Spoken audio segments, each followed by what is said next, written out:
Hello, I'm Dr. Terry James Gingrass. This is Dr. G's ADHD Chat. This is a show designed to keep the world safe for ADHDers. I am a clinical psychologist and neuropsychologist. I'm still in a little bit of private practice, although I'm largely retired. And I have 2 children with ADHD, and I'm married into a whole family of other ADHDers. My practice at the time I was, fully active was we were number 1 on Google for ADHD. So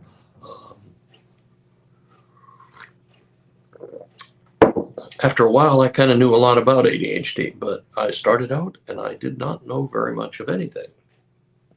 And there wasn't very much of anything out there. And I think I've mentioned it before. I had several friends who were pediatric psychologists evaluate one of my children, and nothing, had absolutely nothing. Of course, back in those days, there was not ADD. It wasn't until much later that those diagnostic systems were put into the Diagnostic and Statistical Manual, anyway, which is what mental health people use to diagnose.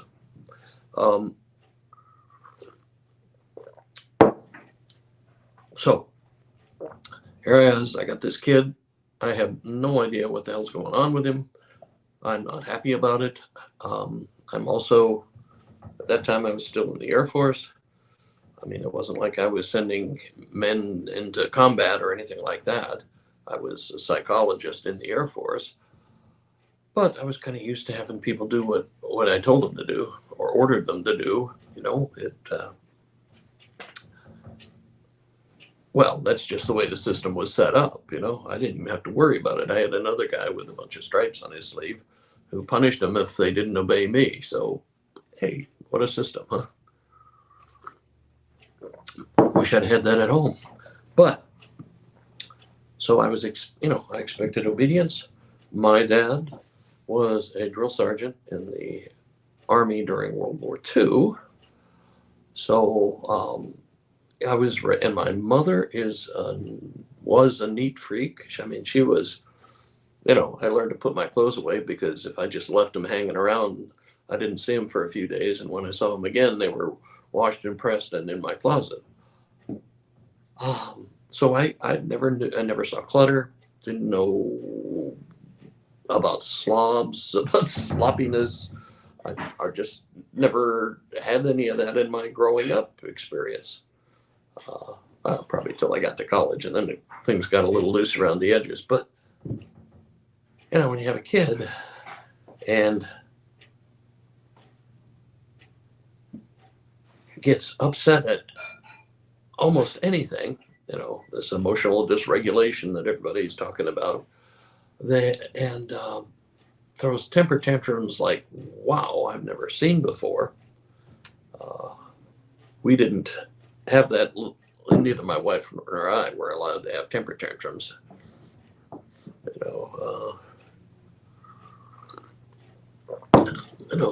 We were in the generation of, oh, you want to cry? I'll give you something to cry about. School of parenting. So needless to say, I was not prepared for a kid, and I didn't know, that it was a neurologic condition, and I didn't know that he was doing the best he could.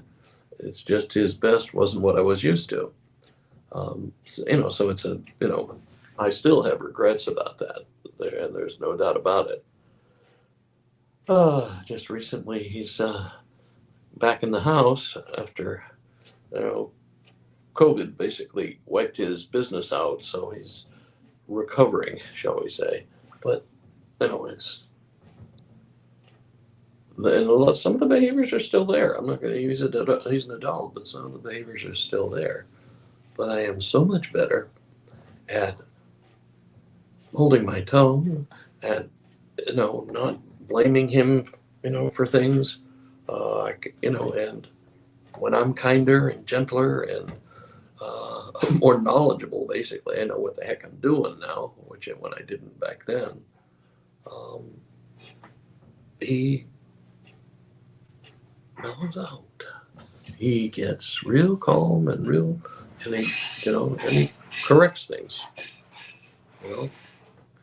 Whereas before, I'd tell him to do 2 or 3 things, and he never seemed to get around to doing all 3 of them. I didn't know about working memory problems.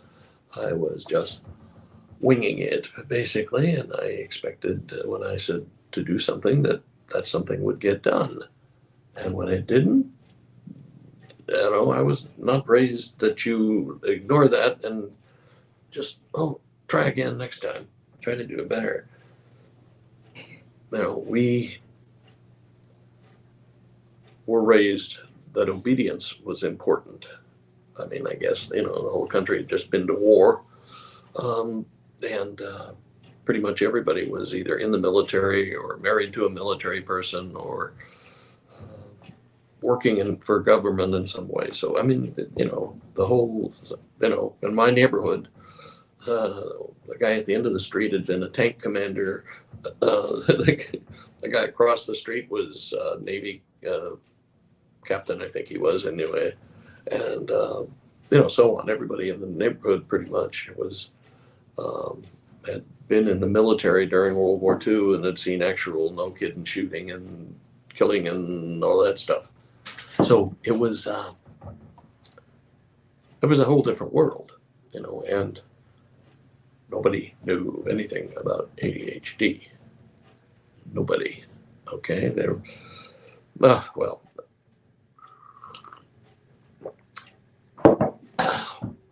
So we expected obedience.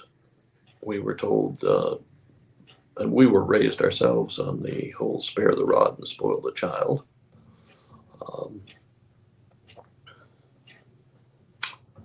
I was spanked as a younger kid, pretty much stopped about the time I hit elementary school, but I was spanked. My dad was a golf pro, and he had the biggest, hardest hands. Wow. I never did that. I never spanked. I never did any corporal punishment. My biggest deal when they were upset was I'd just pick them up and hold them in the air until they started realizing, this is different. And, that seemed to end those things. But so I wasn't, big on that, but I was, kind of big on, doing what you're told because we tell you to do stuff for a reason. Anyway, and I can still, though, I mean, some of the things, you would, when you have an ADHD kid and the whole world does not understand ADHD, and you've got a kid throwing a, screaming fit. I cleaned that up. Did you see? A screaming fit, and you're trying to calm him down, and, it can look from a distance like you're fighting with each other, but, and then just trying to, slow down, But then you get embarrassed, and you start thinking, you start worrying about what the other parents think and that sort of stuff when your kid's the one who seems to always be in trouble. And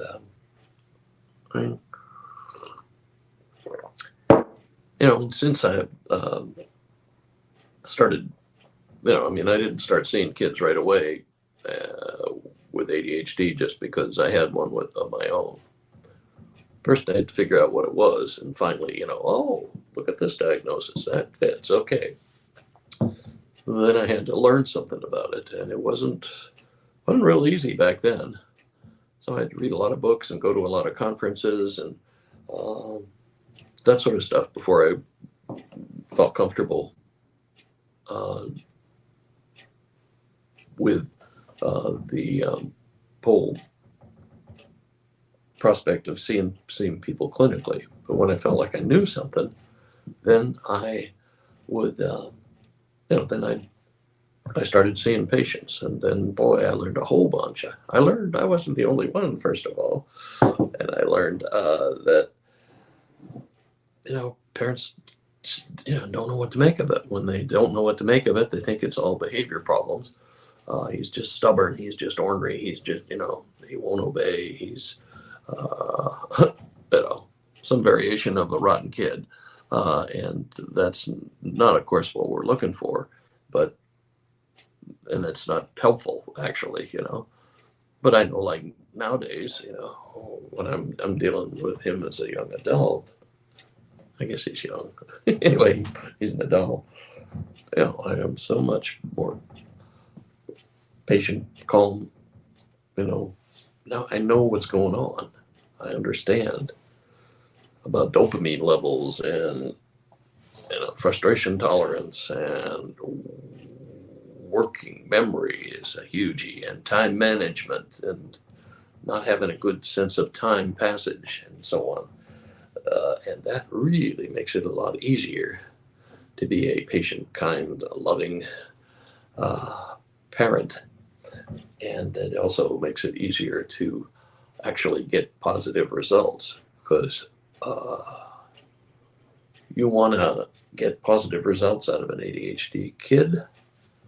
Don't punish so much. Don't be so critical. Don't catch them being good. Praise them as much as you can. Find stuff to do it. But also, you need to know that the society we're in is not shaped for ADHD kids. It's just not. Okay, it's made for neurotypical kids who do what they're told when they're told to do it and don't really question it. I mean, that's what's supposed to happen, or that's what the society is made for. ADHDers, for better or worse, they are neurologically designed that they have to follow to the beat of their own drummer. I like that. I may have to use that again.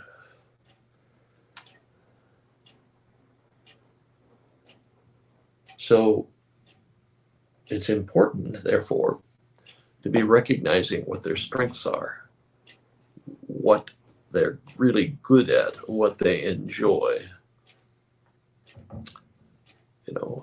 They tend to be creative.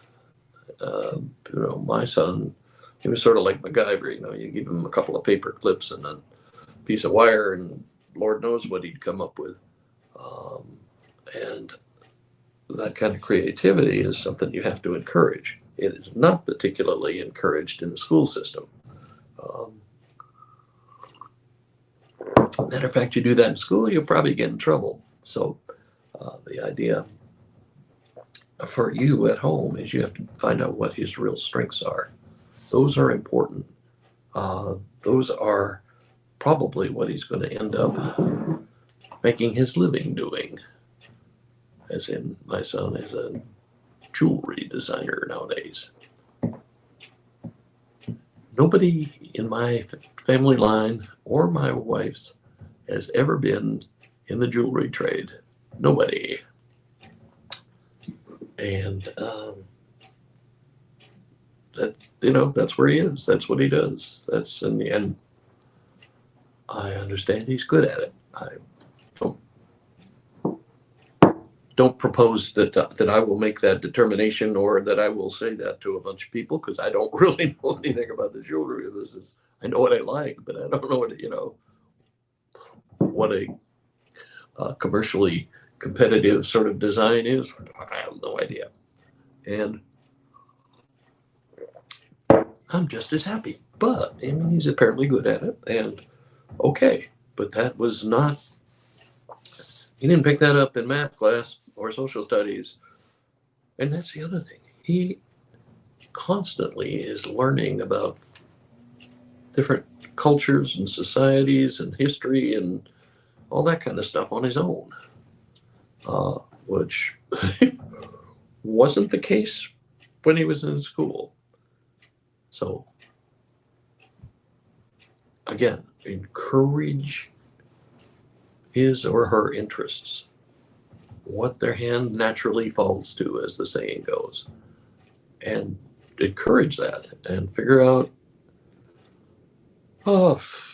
ways to get lessons, and follow through and get better and better at it, instead of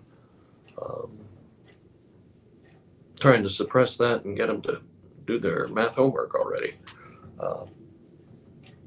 The pragmatics of our education system, I could go on, and I probably better not, because I'm going to have all these angry teachers. And I'm not blaming teachers a bit.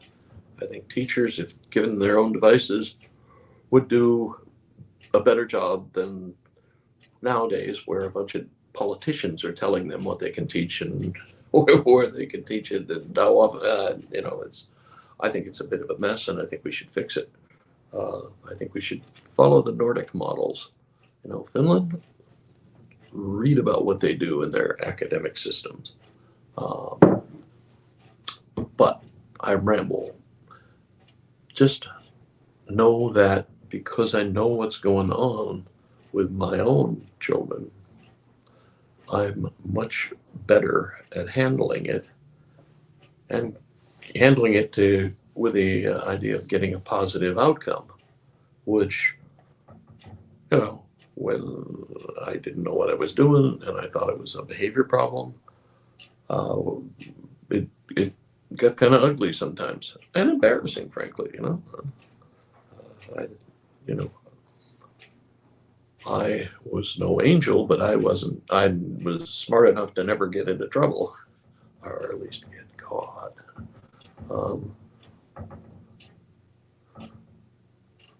The worst thing I got was I was bored in class, and I was doing something else, and teacher called me on it, and I was able to tell her where she was and what she just said. And she's, well, you're just lucky you can do two things at one time. Anyway,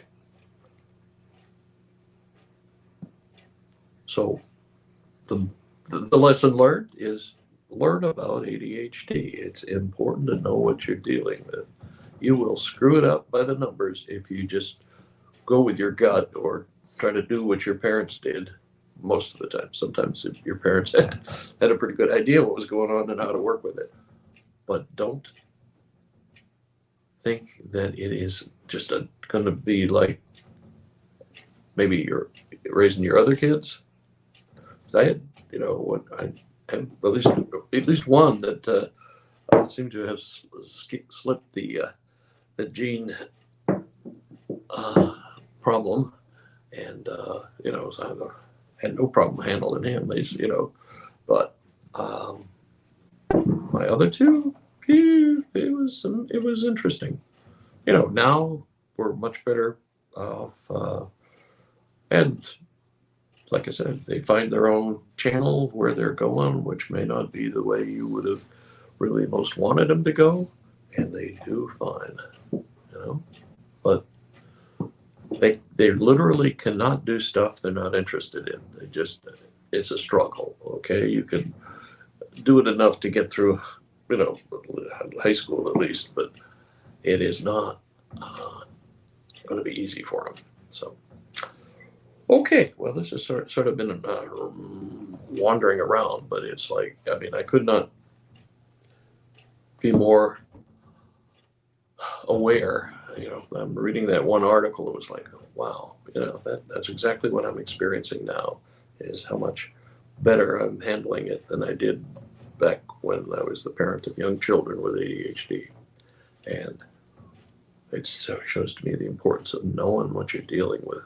You just can't wing it with ADHD kids like you pretty much can with a neurotypical child. It's easier. Our society's set up for neurotypical kids. It's not for ADHDers. It's just not. Okay. On that cheery note, I'm Dr. Terry James Gingras. This has been Dr. G's ADHD Chat. We're starting to do some moving and shaking here, folks. My website is DrG'sADHD.com. And I'm thinking about getting a Patreon site, which you get a little more information from me, and for a very reasonable amount of money, way less than Starbucks money. Anyway, so I'll let you know more about that as it develops. So make sure you educate yourself about ADHD, and make sure you join with other parents who are also raising kids with ADHD. You really need support. I mean, you can do it on your own, sure, but it's a lot harder. So do it with some company, with some support. And I'm going to be starting a membership group in the not too distant future, and I'll tell you more about that when it comes to fruition. That means when I start it.